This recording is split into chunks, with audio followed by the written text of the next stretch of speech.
This is Reasonable Doubt with your hosts, Mark Garrigus and Adam Carolla. Yeah, get it on. Got to get it on. No choice. But Gary was trying to stifle Mark in his mirth. I know. I was having such a good time. Yeah, we were just discussing the temperature here, and Adam was talking about the fact that you were in the ocean very recently. I was, about an hour ago. And then I was saying, I'm on. One of the great things I love about Twitter is you can kind of curate your feed to get the people you want to follow. And there's a couple of guys I follow who believe, as you do, in the cold dunk experience. And I was just telling Adam that I used to at the LA Athletic Club, they had a cold dunk pool, and I used to jump into the cold dunk pool. And then Adam said, well, you should try the pool and knock me out. I said, yeah, it's a great idea. And then Adam just coolly said, no, you'll never do it. Well, couple things. I've been in the cold dunk pool they've had at some of those clubs, which is fine, but it's a little rough. Like it is, the sauna, you're good. The jacuzzi, you're good. Naked. When you go for the cold dunk pool, where's my trunks? Yeah, you got to put the trunks on because it's tough getting out of the cold dunk pool in a public setting. The pool, look, we live as the crow flies 2/3 of a mile away from one another, maybe closer. Maybe closer if you just, as the crow flies, I say as the horse shits, because as you're going down the trail. If you pulled a string from your pool to my pool, it would be, less than 700 yards. Right. And so thus it's the same temperature. Right. And I can tell you that, and Drew didn't want to do this either, but Drew got into it, and then he came down with COVID. I think he's been out for a while. But you get up in the morning and you dunk yourself in that pool. It is a game changer. Now, well, I will tell you something else about La Cañada. We are so low to the water level that it is literally 15 degrees cooler there. I mean, when you get out of your house and then you drive to the freeway where the 2 is, there's about a 12-degree change. It's unbelievable. It is painful, and especially during the winter months. And that's the point. See, everyone always wants to talk about the physiological benefits. I don't know about the physiological benefits. I hear there are physiological benefits. That's what I'm telling you. That's the guys that I follow are telling me there is. I'm saying there's an emotional benefit. And that emotional benefit is you got to get up every morning and you have to break yourself. That's essentially, you discipline yourself. You stare out the window, rain or shine. You'll look at the indoor temp, and for the outdoor, I have a digital thing, and it'll say like 49 degrees outside, and then I'll hit the pool water one. It'll say 48 degrees in the pool, and I go, all right, this is going to be miserable. Here we go. How long do you jump in? I do the exact same ritual every time. It is walk in. First, it's check and see if my daughter's in the kitchen because the window goes right out to the pool, and I always do it en natural. So the last thing you want to do is frighten her at that tender, impressionable age. Yeah. Yes, I do not want to scar her any more than she's already been scarred. So take a look. She's hardly scarred, by the way. Yes, I know. She could use a little scarring. I was going to say she's grown into herself incredibly. Tenny, and I watched at Christmas Tenny and her and Elizabeth, who was the little cousin, and it's quite a thing to see these 10-year leaps between them. Yeah, well, she is a kind of a young Tenny. Your daughter, obviously, is so dynamic. Walk down into the shallow end, walk down the steps. The key is do not stop. When you stop, you start thinking about things, and that's your enemy. So you walk down the steps. You take a couple of steps in the shallow end, and then just push yourself in and do the breaststroke across to the deep end. Okay. Then you hang out in the deep end. You hang out? Hang out for 30 seconds, maybe a minute. You just sit there, your head's above water, and you try to get even. You try to kind of regulate yourself, Right. acclimate, just kind of acclimate. You don't want to turn it into a Chinese fire drill. You sit there, then deep breath down to the drain. That's the tough part. You have to touch the drain. Okay. Then you have to skim along the bottom. There's 2 other weird sort of supplemental drain things or something. And I skim along the bottom, touch those 2, and then pop up at the stairs and the shallow end, and now you can do what you want. You can get out. Wow. Now the whole Do you have a towel? Oh yeah, the whole thing round trip. Yeah, it's how long? It's got to be 50, 80 seconds max. Like it is literally, it's literally a minute. And the problem with it being literally a minute is you can't be in your bathrobe and slippers inside the house looking out the window going, I don't got time for this. I got to get into work today. Like you don't have time for it. It is a 90-second round trip. That's the problem. So you get that part. Now I feel bad. Now, is there any reason, because my ritual is walk to the place where I do the morning exercises, then stop, get coffee. Then can I come back and do the cold dunk? I have found that it's got to be first thing. No, it does. Okay. It doesn't have to be first thing. But I would implement this simple rule. The simple rule is you must do it before you move on to other things. Oh. Now, wait, is that because you won't do it?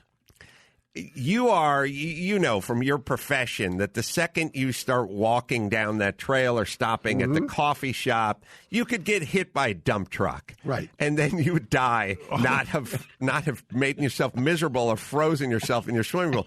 No, I'll tell you what happens.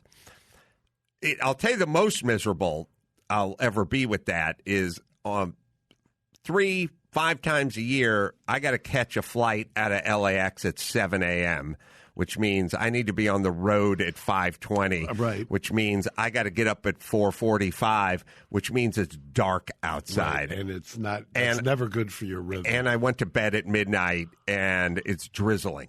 And it's the last thing I want to do is walk out there. But those are the rules. I have to go to the airport. I got to do it. So but the rules are if it's a Saturday and you got nothing going on and you're putzing around and you're watching a little college football, I won't get in till noon or 1 o'clock. Oh, the rule is you got to do it before you get dressed. Oh. See, How about this? The problem Can with you do it before you shower? Yes. Well, okay. I've eliminated the shower because I've now used this as my shower. So, but go in sopping wet. The problem with the walk and the exercise and the coffee is then when you're walking back and boring cop calls you, right? And he goes, Cap's out of control. He's on the roof of our building. He's throwing furniture at police off the edge. And then you go, okay, all right, hold on, give me 10 minutes. And you run and you go right past the pool. You're done. Because here's the deal. The pool is so freezing and so miserable, you're looking for any excuse. Any excuse. To the point where Drew actually got COVID rather than do it anymore. I believe he did infect himself with COVID because I had him in his pool, which is, equally as miserable as our pool, and he was doing it, and then he came down with the COVID. So, but I talked to him moments ago, and he seems to be doing fine. I was texting with him last night. He seemed to be back better than if it's 1 to 10, wouldn't you say he's about a 12 right now? He is, but his self-esteem is so affected that he keeps thinking he's off or there's something wrong. He's like a hot chick who looks in the mirror and sees a fat woman staring back at her, which I like, by the way. I love that. And people are like, well, why do you like that? Well, what's the opposite? A fat chick who looks there and sees a supermodel looking back at her? You want to be married to that? I don't think so. So I like Drew's low self-esteem, and he seems to be recovered just fine. I was at his house, that night, as you know. I know. And I got nothing. It's such a bizarre thing. I've traveled the country. I've played every club. I've gone to every restaurant. I've sat at every airport. I've done every single thing they tell you not to do repeatedly throughout the year. And Mike August and Chris Loxamon have been right by my side for all. I got back from Florida. I got back from Florida 4 or 5 days ago. That's right. You went and you played. I remember that. Playing packed clubs, flying in airplanes, staying at hotels, going out at night, going out for lunch, going indoors, getting haircuts, just doing everything you cannot do in California all over the country. And a self-selecting group. It's open. It is cities that are open. So you would think, well, they're rolling the dice. Well, there's two things that have happened this week, and I know everybody wants to talk about Trump getting impeached, but we'll get to that in a sec. The two things that have happened that have been significant this week, and when people ask, why do you guys fixate on this, there's a reason, because it's clearly it has to do with liberty and science, so you want to follow the science. First, they announced that the PCR test, which is one of the common tests, may be giving false positives. And the reason for that is that when you do a PCR test, I have some familiarity with it from DNA analysis and the way that it's used, especially in mitochondrial DNA and things of that nature. They're saying that you should not replicate it as much because it's giving false positive. Meaning, in order, they take a sample and then they, like a copy machine, they guys keep making more copies until they get to a point where they then test it. But what they're saying is that that's giving way too many false positives. That's one thing that came out this week, and now they're dialing back whether the kind of methodology of the PCR test. The other one that came out is there's now been, and this is, you and I have talked about this for months, but now all of a sudden the experts are starting to get are starting to say, wait a second here, we've seen Los Angeles became number one, the hotbed, sometime in November, December. Now California is the epicenter. And now they're speculating, wasn't me that did this article, but it was an article in, of all places, San Francisco Chronicle, where the infectious disease experts are saying outdoor dining is what caused California, the closure of it is what caused California to force people indoors, because you're never going, the idiocy of all of this is that you're never going to force human nature to change. You can put guardrails on it, but nothing else. And so now the speculation is that's what has caused us to become this, literally as we're sitting here, the epicenter of COVID. And Los Angeles was first, California second, and that's, by the way, exactly what happened in terms of the COVID rates. Remember, right. L.A. was first, and then when they closed down outdoor dining, then the governor jumped in after we got the TRO granted and did it for the whole state, and now this is where we are. Well, it's sort of like this. You say we're going to close down all the barber shops, we're going to close down all the beauty shops and all the salons. You think women aren't going to get their hair done? Yeah. What they're going to do is they're going to have people come into their house and do their hair at their house. So now you have this situation where... Or they're going to close down a particular salon for the day and then bring somebody in and have a hidden camera. Right. Because people are going to do what people are going to do. Yes, thank you, Nancy Pelosi. Yeah, so look, I've said it. The same people that are saying, look, you can't close down abortion clinics, people are going to have back alley abortion. You're not going to stop abortions. You're going to force people into dangerous situations. Well, hey, numbnuts, it's the same thing with hair salons. Identical You principle. shut it down. I would say the average woman has got her hair done way more than she's had abortions. I would say I haven't vetted it. I haven't crunched the numbers. I'm basing it on living with a woman for 20 years. I say there's no way she had 7,000 abortions. But I do know she gets her hair done once or twice a week. And most women do. And guys want to get their haircut. So what happens? Well, you force people into this situation. And what you had in the salon was something that was regulated. They could put up the plexiglass. They could take your temperature. They could space people out. They could have the mask protocols. They could space the chairs out. They could do all the regulated mitigating programs. But when the dude comes to your house or the chick comes to your house, then there is no protocol. And by the way, when it's bootleg, there's no protocol. It's the same That's principle. what it is. And by the way, I won't dime out because it's great places, but all you do, there is indoor dining if you know where to go. Really? Yeah. There's, look at Gary shaking his head. Off the air, man. Yeah, there is indoor dining, and there are indoor. People are going to do this. It's idiotic. It makes no sense. In fact, the only time we had been able to go for maybe 10 months at the office by spacing everybody and doing we had everything done, and we were still working, and we were essential, and so that's fine.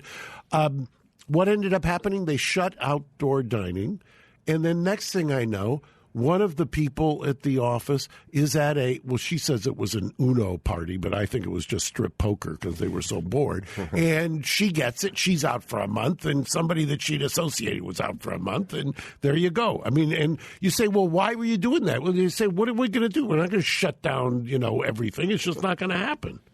Cannot tell you how crowded. I've been to Vegas. I've been to Phoenix. I've been to Florida. Those places are hopping, and a lot of that traffic is from California. Just right. The flight that I took from Vegas back to LAX was a Southwest flight that was 100% full. Really? Literally. I heard them calling. Have you heard of Southwest Airline, Mike? Yes, I have. I was an A-plus member or an A member, whatever. They have an A boarding group, right. A B boarding group. And do you have the card? The little Southwest A card? No, because I'm scared someone will see it. It'll fall out of my pocket when I'm drunk and I'll be judged. Like one of those Ralph Club cards on your keychain. No, I just memorized my phone number at home, and now I can get my Ralph's discount. They always ask about you at Ralph's, by the way. I heard C-70. It went up to C-70. No, and the point of C-70 is a full plane. That absolutely 100%. All right, so where are we at with outdoor dining? And I also want to know where the fuck we're at with schools. I got 14-year-old kids that's just been rotting at home for 10 months. So the outdoor dining, we filed the federal case yesterday. It's funny, and I hadn't even talked to you, and we expanded it from outdoor dining to also we've got a number of clients who are listed who are beauty salons and nails and the whole bit, because as you said, they're all regulated and it makes no sense, none whatsoever. And by the way, if you're going to follow the science, explain to me why California and why perfectly you can say we shut down outdoor dining in LA County, the only county that did it. All of a sudden, LA County surges. We then follow up with the state of California shutting down. California surges. And why is that? And the fallback position was, well, it was the holidays, Thanksgiving. Remember the Thanksgiving? Right. Then it's, oh, my God, wait for the Christmas, New Year's thing. Well, guess what? Now, all of a sudden, maybe it's lagging because we're not seeing the Christmas, New Year's problem. Well, duh, because it's astonishing to me. And I'm going to say one more thing while I'm on the soapbox. You're talking about 70% of the deaths, last time I checked, being associated with assisted living facilities, okay? Mm-hmm. That's their statistic. Go onto the website. You look, 68 to 71%, depending on the day. Do you know where we are in vaccination of assisted living facilities? That's way under 5%. Yeah. So explain that to me. So if you want to, and mind you, the mortality is still plummeting, and all they want to do is talk about vaccination and rolling it out, and they can't deal with the 65-year-olds, and they can't deal. I don't understand. If this guy, I was as anti-Trump as any human around. I represented Cap, as you famously said. I called him out on it. I was vocal the entire time. I said he was, over his head. I've been a staunch critic of Trump all along.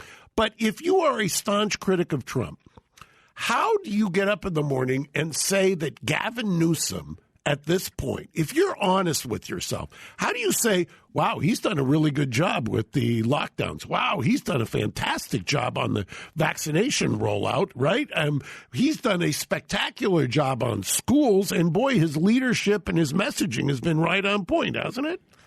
I mean, just explain to me, because I want somebody to tell me why it is that you can't be a critic of Trump's ineptitude, but somehow you've got to just shut up when it comes to Newsom? Well, it's basically they're not going to praise Newsom. They're just going to sit there silently and pretend like they didn't vote for this asshole. And that's sort of my thing, which is, where are the voices? How come people aren't pushing back? How come people aren't standing up? If you live in California, the man isn't Trump. The man is Gavin Newsom. You want to push back, dissent is patriotic. That's not Trump.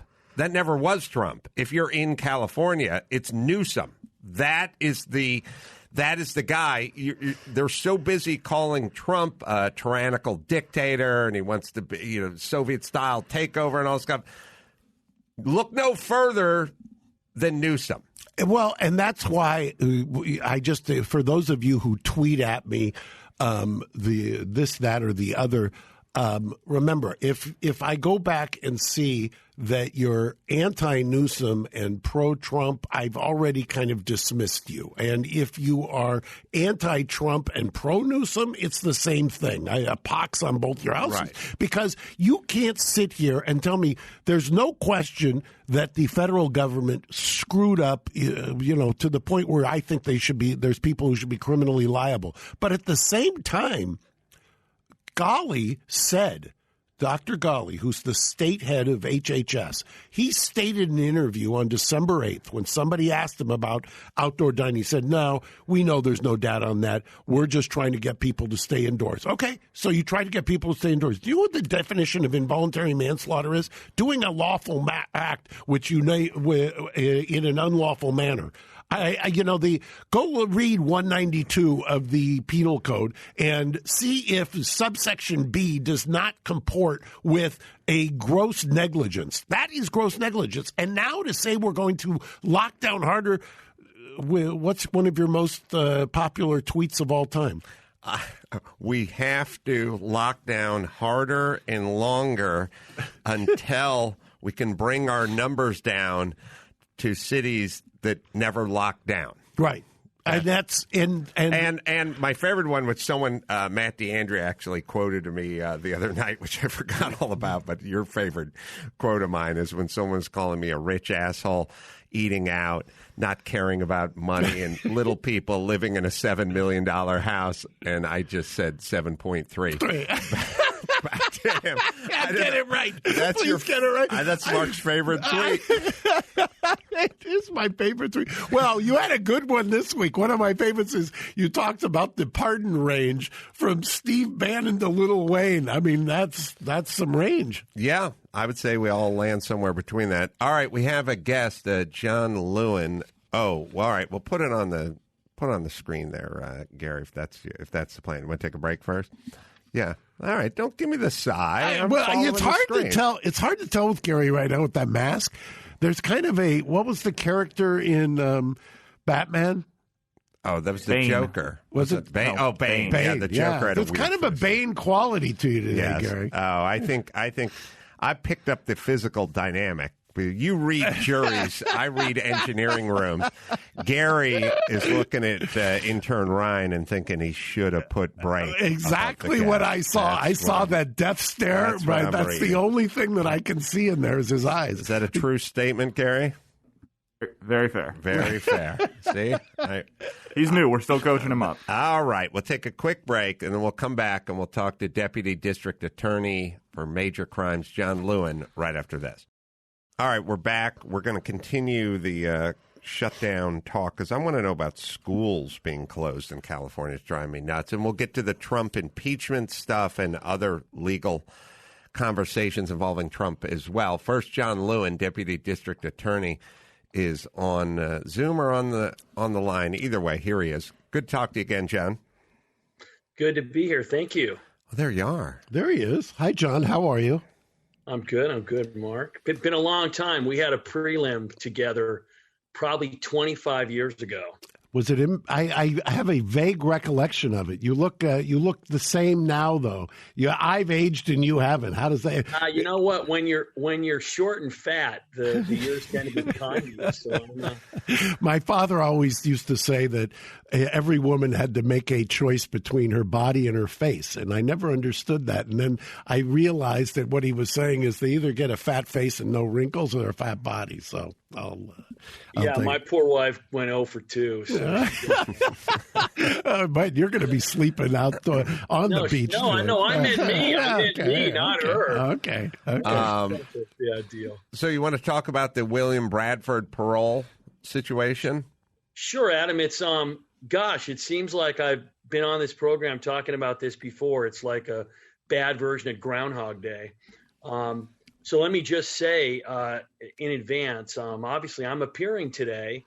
These are my personal opinions. These opinions in no way reflect the policies or positions of the Los Angeles County. Do you have do you read that from a teleprompter? Because I hear you guys at the DA's office have got scripts you've got to read now, and you have nothing gives me more joy than when some DA is up there reading a script that he can barely choke out. Here I am, definitely making clear that these are my personal opinions. I took the day off to be with you guys. John, you're not head of major crimes, are you? I am not head of major crimes. I've been in major crimes for a long period of time, but no, I'm a trial lawyer. Right. So I am. You're not like Pat. Were you there when Pat Dixon was there? Oh yeah, I've been there since 2004. Wow. So I worked for Pat for many years. Pat was the guy that pioneered in the DA's office what do you call it, the fisherman's privilege or whatever? Fisherman's privilege. Yeah, Pat had his fish up there. That is absolutely true. What is the definition of a major crime? That's what major crime. I'll tell you what the outsiders thought. In the defense bar, we always thought major crime was you could cherry pick whichever case would look the most interesting. Well, so for me, although I'm major crimes, I've been cold cases since I got there. So basically, all that I do are complex, circumstantial cold cases. So I don't know what the definition of crime is, but for me, it's a circumstantial, generally speaking, non-DNA cold case, which is what this was. I'm trying to remember. Years ago, there was a cold case. I wonder if it was before you. Mura, which was a murder in Little Tokyo, and then the guy was acquitted in Japan, and then he stepped foot in Guam, not knowing that was a U.S. territory. Was that, and then... Did that guy kill himself? Yeah, killed himself in the jail. But both guys, when Alan Jackson was on it, and the other guy who, God, he's going to kill me. He's the judge, Rick Ocampo, judge in Compton.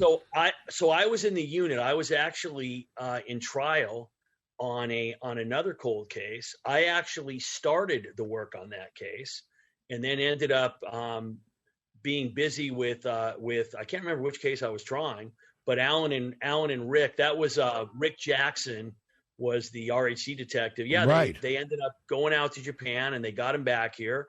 And then he ended up killing himself. Well, the irony of that is we did a motion once in jeopardy because we said he was acquitted in Japan on the murder. So you guys I thought it was a pretty smart move. You did a conspiracy and said that's what you were going to bring him here on. And they brought him here. I was in Europe, and I sent one of my associates down to see him, and he was dead 12 hours later. And I hate to speak ill of the dead, but I said the guy killed himself once he saw my associate. Once he heard about your hourly rate. Yeah, or maybe that was it. When he heard what the fees were going to be, he said, I'm out of here. All right, let's talk about the Bradford situation, if we could. Set up the case, please, John. Sure. So in 1988, William Bradford was an engineer in his mid-50s, very, very well thought of. He worked at Northrop and worked on satellites. He had been going through a very bitter divorce with his wife. They had 3 children. Divorce had started in 84, and Bradford was very controlling. He was somebody who he was going to have the divorce on his terms. And so between 84 and 88, he basically was starving his ex-wife and the children out. And he wasn't paying proper child support. So in 88, the ex-wife goes and gets a judgment for past child support that was due. And the agreement was that he was allowed to pay this money he owed in arrears, about $40,000, at like $150 a month. But if he missed even one payment, she could then get the whole $40,000. So in the midst of this, they're finishing their divorce. They're selling their house. So he gets a call from the real estate agent the day before the murder saying, hey, I have some good news for you. I have a check for your share of the property. There's some bad news, though, because 40 grand of it's gone because your wife's lawyer garnished the 40 grand you owe her. So he's so upset that he doesn't go into work the next day. And he's such a great employee that literally his boss drives to his house, to his apartment, because he believes that he must be dead because he doesn't call into work. So the boss sees him. He's very upset. The boss leaves. And that evening, in a very nice area in Torrance, they call it Christmas Tree Lane, where all the people go with the at Christmas time. It's beautiful down there. It's a beautiful neighborhood. She is basically executed in her home, shot 4 times. The last shot while she's on the ground, not moving, and the second to last shot while she's kind of crawling on the ground. The 16 and the 21-year-old find their mother's body, and they immediately tell the police at the time, well, it's Dad. So they try to find him. They can't locate him. They do a search of his nearby apartment, and they find a gun box for a .357 Magnum. She was killed with a .357 Magnum, and she was killed with 38 caliber Winchester silver tip hollow points. So the detectives try to find him. They can't locate him. It'll turn out that he is sleeping in his car for 2 days at the Redondo Beach Pier, about a mile from his apartment and about a mile from the house. Why is he sleeping at the pier for 2 days? Well, because his ex-wife's husband's lawyer had an office there. And he was basically, we believe, waiting in his car for 2 days because it was going to be a double murder-suicide. The lawyer never ends up coming back to his office. And Bradford goes home on that Sunday, sees the search warrant notification, and ends up going and talking to the police. Who was the lawyer? Was it in Courtney's office on the end of the pier? It was Tom Allen. Yeah, Tom. Well, that makes sense. Yeah. Judge. No, his dad was the judge. His dad was the judge, exactly. Right. I think Allen Jr. was the judge. I think he was probably Tom Allen III. So Tom was the lawyer, right? And so they end up interviewing Bradford. Who defended Bradford in the trial? Mark Overland. Oh, no kidding. Great lawyer. Yeah. So what happened is that they end up interviewing him, and he denies any involvement, et cetera, and the case kind of dies. So about 12 years later, it's the first cold case that I actually tried. Why did the case die? I mean, seems like some evidence.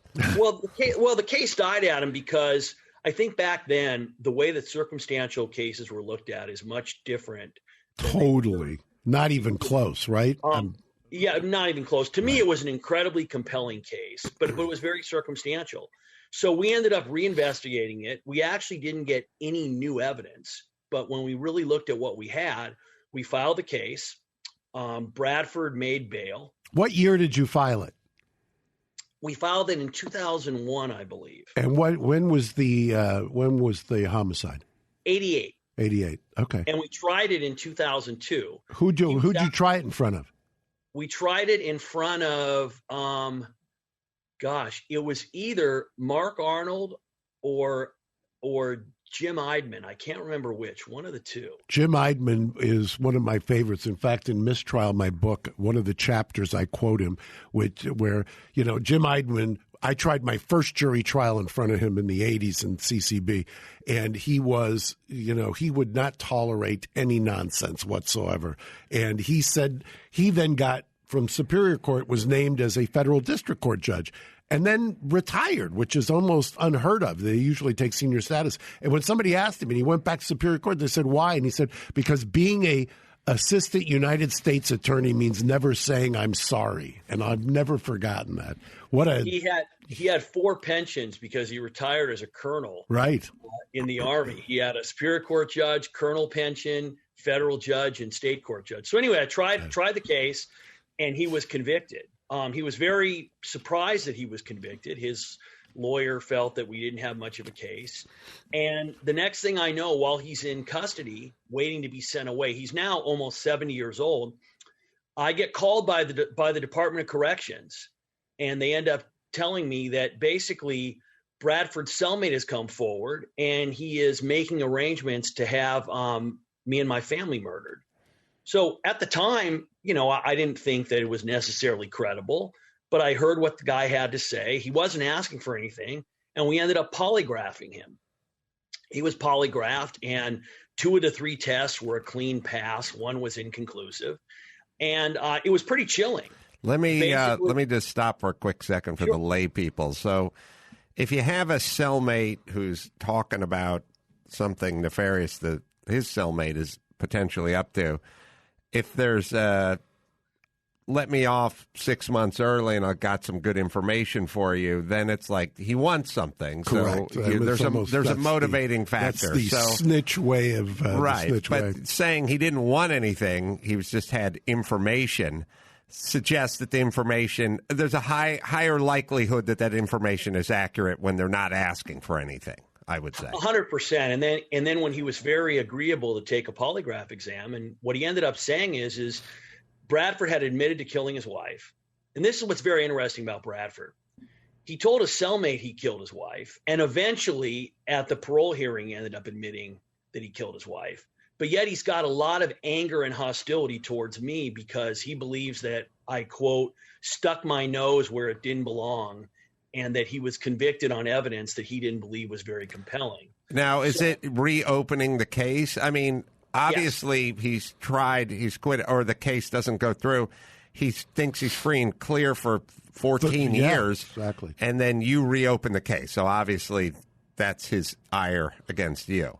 Yes, correct. So we end up getting that information, and because the cellmate would have had to have been publicly identified, he's still in custody, and Bradford's serving a life sentence, and the crime happened outside of Los Angeles.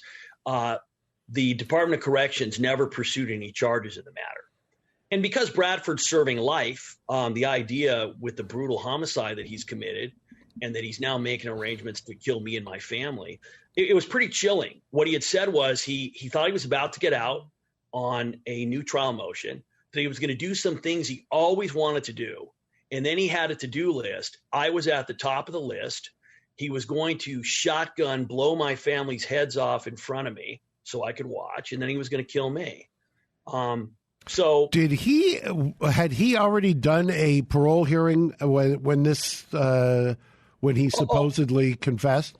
Oh, no, Mark. No, this happened back in 2002, right after. Right after. Okay, so he's still pending sentencing or motion for new trial? No, he's been sentenced, but he is basically at the Department of Corrections being evaluated to see where they're going to send him. Okay, so he's there, so he's still got his appellate relief and writs are still all that. Got it. Yeah. So what happens is fast forward in 2018, he has his first parole hearing. And I'm, of course, thinking, well, there's no way they're going to parole this guy. I mean, he made plans to brutally murder his wife. He made plans to kill me in prison. And he's done no programming while he's been there. He's done nothing. He hasn't admitted what he's done. So he gets the first parole hearing. He is deemed by the prison psychologist as a moderate risk. And one of the things that they look at is they say, well, he's not doing anything in prison. He's not committing any bad acts in prison. But I mean, of course, by this time, he's in his mid-80s. I was just going to say, how old is he at this point? Yeah, he's like 85, and I guess they're expecting he's going to be maybe running drugs for MA. Of course he's not. Of course he's not doing anything. He's an old man, but very bitter. So he has the parole hearing, and at the parole hearing, all of a sudden he denies any memory of the murder at all. Then he says that, he thinks he's here because he killed somebody. And then finally ends up saying in the middle of the parole hearing, after refusing to talk about it with the psychologist, that, yeah, he killed his wife. But lucky for us, he was not angry at her. He was annoyed, but he was not angry. So I don't know. Again, like the Incredible Hulk, you don't want to see me when I get mad. I don't know what he's like when he gets mad, but he was pretty bad with this. Does when he did the hearing in 2018, what was his medical condition? Well, so it's interesting. The parole board has an incentive to get him out because he has some health issues. Yeah, so they want him out. So they want everybody out of there because they've got a disproportionate aging prison population. So. Right, and as you know, Mark, they're expensive. Right. I mean, it's unbelievable the amount of the budget that goes to the Department of Corrections that's for healthcare services. Absolutely. So they want him out. Now, they basically tried to frame it as if he had mental issues, but there was nothing in the report to support it. And during the hearing, he's talking about every elementary school he attended. He's got a great memory, except for one thing he can't remember. Any guesses, guys? Yeah, because he repressed it. The murder was very traumatic for him. He just doesn't remember. It was very traumatic. Very traumatic. Got no memory of that. So anyway, despite this hearing where you're going, there's no way they're going to parole him, he gets paroled. So that's in 2018? That's in 2018. Okay, but you had Newsom. He was going to showboat it and refuse. No. Right? That was the first one. Was it still Jerry?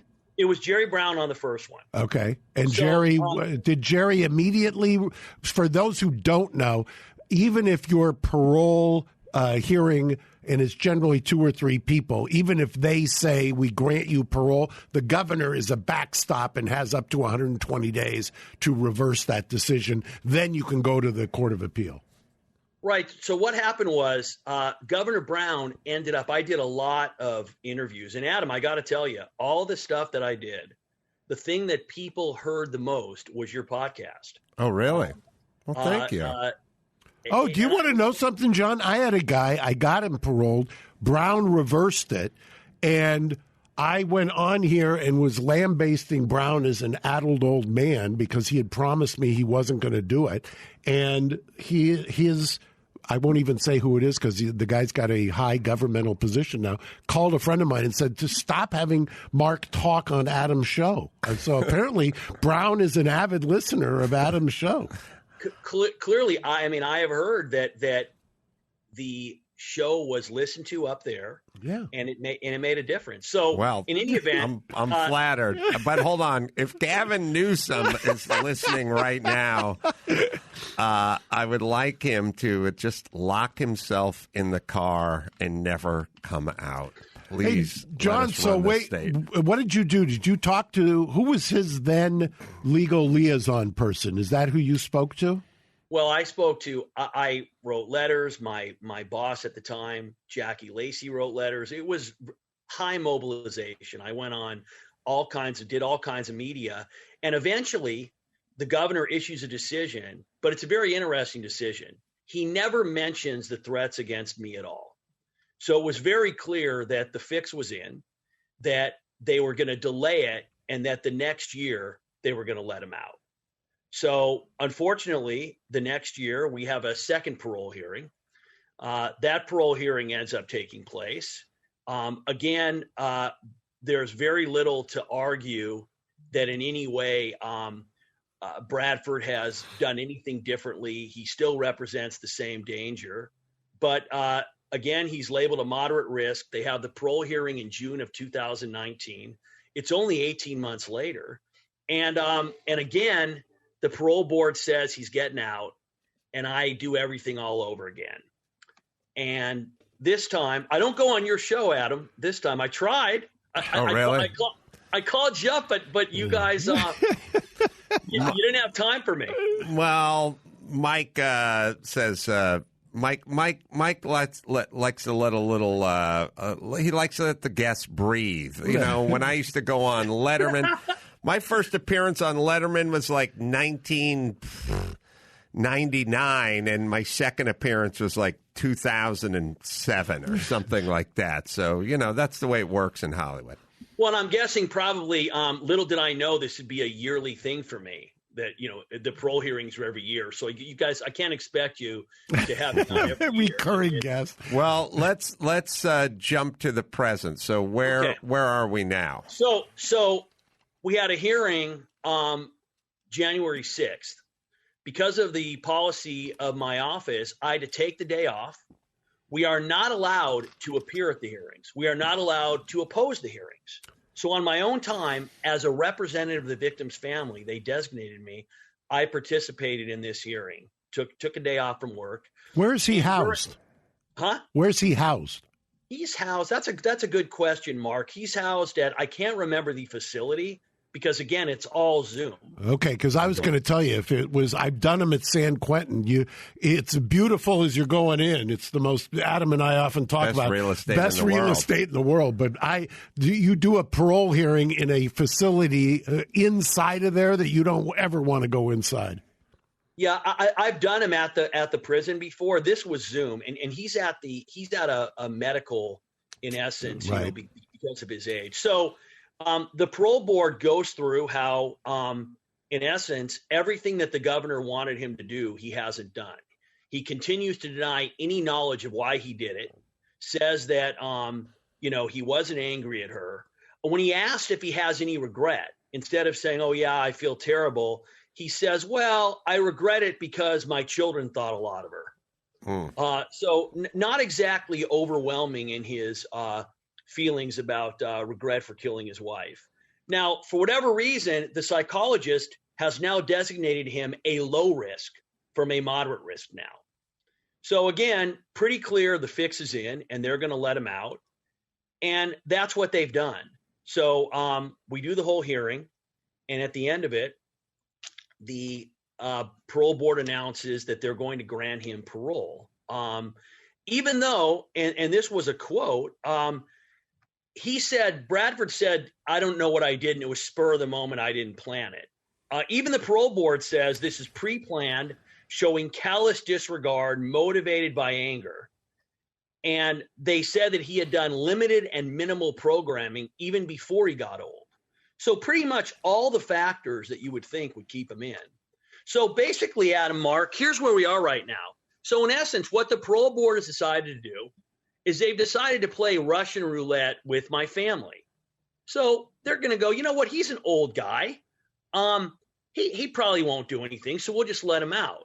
Now, keep in mind, and I discussed this, all you need to end up committing murder today, if you don't want to get away with it, and he's so old, he's not going to get away with it, but you need an Uber and a gun. So in 2019, a guy named Albert Flick, who was a 77-year-old guy, ended up in 2018, brutally murdering a woman who he had met after he had gotten released from prison, where he'd been in there decades for stabbing his wife 14 times in front of her daughter. He ends up killing this woman now, decades later, in front of her twin 11-year-olds. And at the time that he was released, the judge had said, you know what, he doesn't pose a threat anymore. In 2014, Stanwood Elkis was a 78-year-old guy who blamed some doctors at the VA from having that story. Yeah, you know that one. Yeah, that was a crazy story. Do you remember that story? I do remember. Just went in and remember. Executed the doctors. Yeah, well, well, and here's I don't want to worry you that much more, but you don't need a gun and an Uber. You need $2,500 and a drift gun. I was going to say, John, it's a lot easier. You don't have to do it yourself. I mean, there's we've got plenty of homeless people who do anything for guys, you know what the problem with that is, though? What is that there are an infinite amount of people out there that will agree to commit murder for you for money. But if you're an old person and not connected, they'll take your money all day, and they're not going to actually likely carry through with it. So Bradford's a do-it-yourself guy anyway. That's how he took care of his wife. But what's interesting about the case in Newport Beach is the guy literally had to be helped into the room by the nurse. He could hardly walk. So No when the kidding. doctor walked in, I think I remember reading that. Yeah, and When then the he doctor walked executed in, the. just executed him. So that's where we sit. I'm now in a situation where the 120 days started running from the 6th. Well, so the way it works, Mark, is the parole board has 120 days to, in essence, certify the decision. Right. Then Goes once to it gets up to the governor, he's got, I believe, 30 days to give his decision. And and I will tell you that Governor Newsom was very responsive the last time and ended up reversing it. And the people that were up in his office were much more helpful than Governor Brown's people. So I'm just hoping that he's not going to be let go again. And then I can go through this again next year. Well, the guy's how old? 85 now? Now he is born in 1933, so I think he's 86 right now. 86. It's amazing. I'm sorry, 87. How old was Charlie Manson when he died? Wasn't he in his 80s? He was in his too? 80s. Yeah. There's some longevity there. Yeah. Well, it's that ocean air where it's right on the bay. I'm watching John. What looks like he's on the beach there. Is that just a simulated beach scene, or are you in Hawaii? I am not in Hawaii. That is a simulated beach scene. I love it. It's very tranquil. I feel so relaxed just talking to you. Manson was 83 when he passed away. So says Gary. John, Mark has a heart out.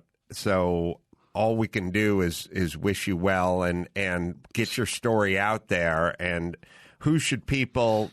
If people are going to try to contact somebody or the governor's office, is there a directive? Well, I think if they contact the governor's office and the Department of Parole, either one, I think the governor's office is the most effective, and simply let them know. They can also contact any of their state legislators. This is a horrible act of domestic violence by a man who was not a youthful offender. He was in his mid-50s, ready to give everything up. He had $1 million retirement, and he was going to give it up because of his anger. Now he's 87 years old. He's got nothing to lose. So I can only hope that if they let him out, the only thing that will prevent him from doing something to me and my family is going to be a lack of desire to do so. That'll be it. And honestly, that's a gamble that not really interested in taking. Will they share information? If he's paroled, will they tell you where he is? Will they tell you he's gone to this facility or he's gone to this apartment building? Like, will they give you the information about him so that you're able to protect yourself to some degree? Well, so I had to actually ask for it. I had to make a request that he not be paroled in Los Angeles County. They were going to potentially parole him right here. They've recommended he's going to go to basically like a care home. So he won't even be in a locked facility. Well, COVID will take care of him. They're not inoculating anybody in the care home. So assisted living, he's got more danger at the care home than he does at whatever prison he's in. Mark, when he went away to prison, I remember telling his daughter, who the family's also terrified of him, that, you know what, guys like him will not last in prison. That's what I said in 2002. It's amazing the resiliency of certain people when they get to prison. And it's also the reverse is true, too. You've probably seen it. The ones you think that would thrive in that environment are the ones who don't. I'd say it's very hard to predict the human nature of it. Well, John Lewin, we wish you and your family Godspeed. I'm sorry you have to endure this. John, good to see you after so many years, and stay safe. You too, Mark. Maybe we'll get another case here. I've got a couple pending, but until they do something with the criminal courts building, I'm not stepping inside that petri dish. Thanks, John. Thanks again, guys. See ya. All right, let me hit Geico here. Do you rent your home? Well, I bet you do one or the other. And Geico's going to make it easy to bundle. Take your homeowner's insurance, your renter's insurance, or your automotive insurance and put it all together at Geico. Go to geico.com. Get a quote. See just how much you could save. It's so easy at Geico.com. When you bundle at Geico.com. Mark, I know you got a hard out. We went longer with John. We went than longer thought. with John, but you know what? I meant if I didn't have the hard out, I probably would have gone down this road. You know, in domestic situations, it's unusual that he got a life back then. I mean, because back then, crimes of passion. Yeah, that's generally has a second or voluntary written all over the it. craziest one ever is Dominique Dunn. Right. And her boyfriend literally choked her in a driveway, just choked her to death. He was in for like 37 months or something. I was going to say that was back under, a different sentencing scheme in the state of California. And you're right, did not do double digits. I mean, it was single digits. He was in for like under 5 years. Yeah, it was for. And that changed as obviously it would any parent, it changed the trajectory of Dunn's life. She was like 19 years old. Yeah, he just went over there. And he was a young chef. You hear that, Jake? Right. And literally killed her with his hands. He was sentenced to 6.5 years, 6 for the murder and another 6 months for an assault. But he served only 3 years, 7 months, and 27 days. Yeah, because there was probably no weapon, right? Because the laws have changed now that if you use a weapon, the enhancements from the weapons are astronomical. But also, what year was that, Gary? Was that 70-something? 82. Well, first off, how do you get the initial 6 years? You went over to your girlfriend's house and killed her. Well, because that back then, in the 80s, 70s and 80s, that would have been a classic voluntary. It would have been, they would have said the heat of passion. Correct. Would negate the malice. Is that what he got convicted of? That was correct. He was not convicted of second-degree murder, but found guilty of voluntary manslaughter. I tried so many murder cases back in the 80s and the 90s. Involuntary manslaughter was backing over the neighbors. No, when you were voluntary. Oh, voluntary. Yeah. Sorry. But he's out in under 4 years, and he takes the life of an 18-year-old girl in broad daylight with his hands. It's a completely different era. Culture and everything else. Completely different. All right. Well, we'll promise to get into... We said we get a little into... All right, you want to get a little... I'm worried about you and your heart out. Okay. That's sweet of you. Thank you, Adam. Well, Mark's a busy man with much to do and many to sue. I'm trying to get California. Right? That's going to be my new. I'm going to put that on a sweatshirt. Much to do and plenty to sue. I'm trying to get California recalibrated here, and so we filed yesterday the amended complaint, as I said, and I hope to be in court next week on a restraining order, but. Enough of that. Let's talk about impeachment for a second. As I was driving over here, not only, as everybody knows, the House has already impeached Trump, and he's now the second president. They're supposedly sending the articles of impeachment over to the Senate on Monday, which will then trigger the trial in the case in the Senate. And supposedly, I'm sure they'll figure it out over the weekend when this drops. Schumer and McConnell are trying to negotiate what that's going to look like. So now there's two facets to this.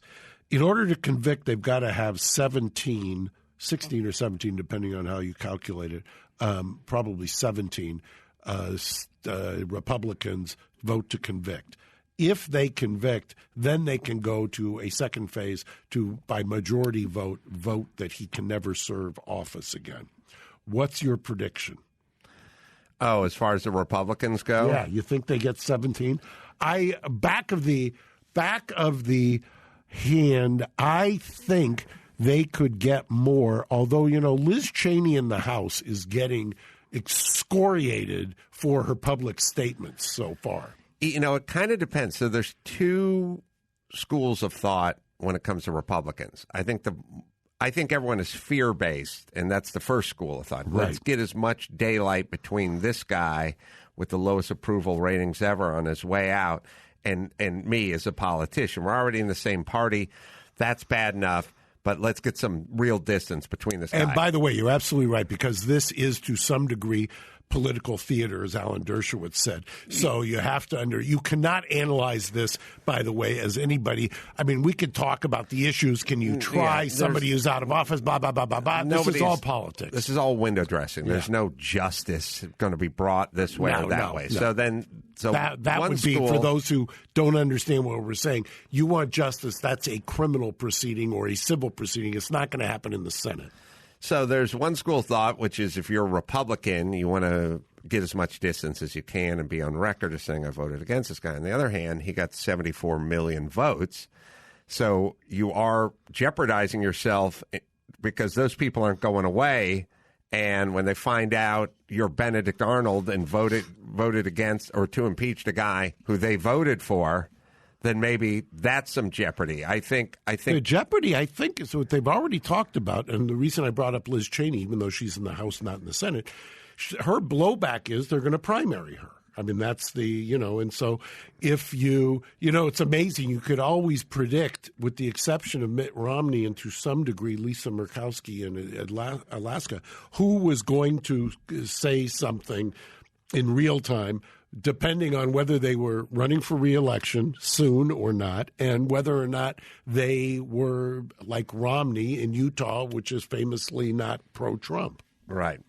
So I really don't know enough to give an informed prediction / opinion. I do say that the man got 74 million plus votes. So if your plan is to distance yourself from the guy who got half the country to vote for him, or almost half the country to vote for him, you have to think about that strategy if you're a Republican. And I'm wondering if the guy who is the most politically diabolical is Mitch McConnell. I mean, he's so calculating. He's so he kind of sees around corners politically. I mean, for you can disagree with him, but that has to be a observation of him. He gets certain things, and if he's trying to steer the Republican Party away from Trump, deprogram would be his thought, and he's already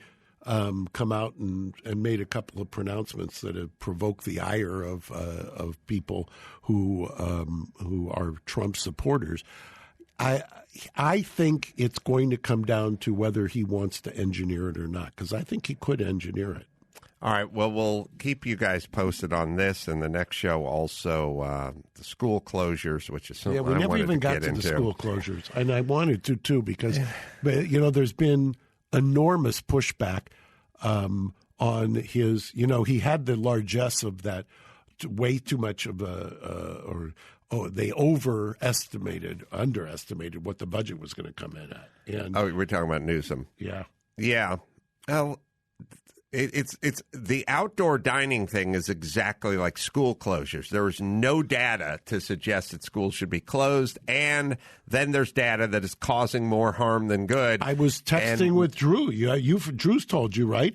He says he's never seen in his career the mental health issues from teenagers that he's seen right now. Yes. And I mean, we're going on a year if you're out here in Los Angeles. My kids have been flopped out for coming on to a year. So, and I wonder what the plan is, and I wonder if there's a potential lawsuit there. There is. I mean, the problem is, we'll tease it for next week. All right. By the way, February 26th, 27th, Oklahoma City, Bricktown Comedy Club, and then March in 25th, Kansas City, Arvesta Theater, and then Royal Oak, Michigan, which is a nice theater. I played there a few times. March 26th, Royal Oak Music Theater. And then May 6th, Waukegan, Illinois, Genesee Theater. Look at those dates, Mark. Study them closely. I am studying them closely. Mike August is going to be hitting you up. Exactly. We had a layover on our way to Naples. Can I tell you, a week ago today, Mark, I got up at 4 a.m. I met I met Mike at LAX, Mike and Chris at 5 a.m. We had a 6 a.m. flight. At about 1 o'clock, we're sitting in a bar in Dallas, Fort Worth, not even halfway to Naples at this point. Where do you're not doing anything until next weekend, right? I'm not doing anything till February 26th, 27th. I ought to coordinate. I had to coordinate with August. This gives me an idea. We had a book depending on my court schedule. All right, what plugs do you have, Mark? I don't have any plugs because California is completely shut down. So I've got, New York. We've got go to Prova at Grand Central Station, Grand Central Terminal, and Moxie Hotel. We've got Prova there in New York Times Square. And Mark, can I just say congratulations on the new addition to the Garrigus Hospitality portfolio? Oh yes, we just closed on what many people know as the Ms. Maisel Resort in the Catskills, 1,000 acres up there, which we're about to refurbish and turn into a destination and maybe a Corolla. Hey, 1,000 acres, there. You can do a socially distanced show, no problem. Exactly right. Me and Dave and it's Chappelle. got a bowling alley. Yeah, Dave could be there. So, until next time, it's Adam Carolla for Mark Garrigus saying mahala. Thanks for listening to Reasonable Doubt. Tune in next Saturday for an all-new episode.